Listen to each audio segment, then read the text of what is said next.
Уран КЗ мобилді тобының Атырау облысындағы сапары әлі аяқталған жоқ. Кезекті жұмыс күні қала іргесінде орналасқан геолог ауылындағы үйілген қоқысты аралаудан басталды. Гулевтің кезінде топырақ алған ғой, карьер. Мына жерде ел болмаған ол кезде. Бірақ енді оның топырақпен бітеуге болады. Мынау ғой, мусор, бүткіл қаланың мусорына келіп төгіп жатыр. Қоқыстың қасында өмір сүріп жатқан тұрғындар оның күн санап ұлғайып бара жатқанына алаңдап отыр. Асылай бұлар жүреді, өте қауіпсіз. Үйде жалғыз шүберекке түйіп отырамыз. Мусордың ішінде қасына ойнап түсірте ме деп қорқамыз. Жазды күні массаға иіс кам, терезе ашықсымайды иістеген. Тұрғындар бәрінен бұрын балалар үшін уайымдайды. Себебі мұнда қоқыстан бөлек су толған батпақты шұңқыр бар. Ойын баласы түсіп кетпесе болғаны. Осы ауылға қатысты айтып өтетін тағы бір жайт. Шашылып жатқан қоқысты айтып шағым түсірген тұрғындардың ауласында қоқыс контейнері болмаған. Оны біз келерден бұрын санаулы сағат бұрын ғана қойып үлгерген. Например, мусор кеше болған жоқ. Ішім жерден шашылып жатыр. Бәрі тексек, уже мусор тұр. Мусордың сіздердің алдарыңызда кетті. Мына құлақтарына жеткеннен кейін қимылдай бастағандар ғой. Біз танысқан келесі нысан қала ортасында орналасқан азып тозған тұрғын үй. Бұл үйдің іші сыртына қарап, қорқынышты фильм түсіруге арналған дайын алаң деуге болады. Үшінші квартирада тұрамыз. Үйімізден сырыстың иісі шығады күнде. Андай жама. Бізде ванна жоқ. Ваннаны өзіміз істеп алдық, суға түсетін душевой заттарымызды.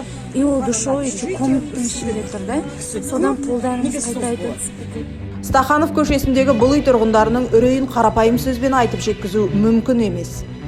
Далаға шығуға қорқамыз действительно, потому что жаға құлайды каждый раз желде. Вот мұны көріп тұрсыздар, өзіңіздер айтпай-ақ көрініп тұр. Білесің, уже екі жаққа бүйтіп жатыр уже. Біз қазір өзіміз көріп, осы халықтың мұңын қазір көріп көзімізбен біліп жатырмыз. Міндетті түрде қазір осыны біз айтамыз осындағы жергілікті билікке. Сондай-ақ қоғам белсенділері Абай көшесіндегі 17-ші үй тұрғындарының мәселесіне назар аударды. Пәтер иелері кооперативінің есігін тоздырған бұл тұрғындардың өтінішін ешкім естімейтін секілді. Өліп жатқан қанша мысық бар? Қанша ит бар? Құдай біледі, оны адам білмейді. Ішінде не болып жатқанын. Қарасаңыздар қазір, жоқ, мына аяқпен бара алмайсыз айнам. Бара алмайсыз, себебі су былай мына жерде. Жерден жоғары су бар. Қауіпсіз тұрғын үй жыры одан әрі жалғасты. Қала шетіндегі Береке шағын ауданынан Нұрлы жер мемлекеттік бағдарламасы аясында баспана алған тұрғындардың берекесі кеткен. Қоныс тойын тойлау қуанышы ұзаққа созылмаған тұрғындар үй сапасына шағымданып отыр. Бұлай енді жақсы сыртынан қарағанда. Подвалына кірсеңіздер, совсем подвал дейтіндер, есік дейтін астары мынандай ашық. Ал дым пена қиылмаған.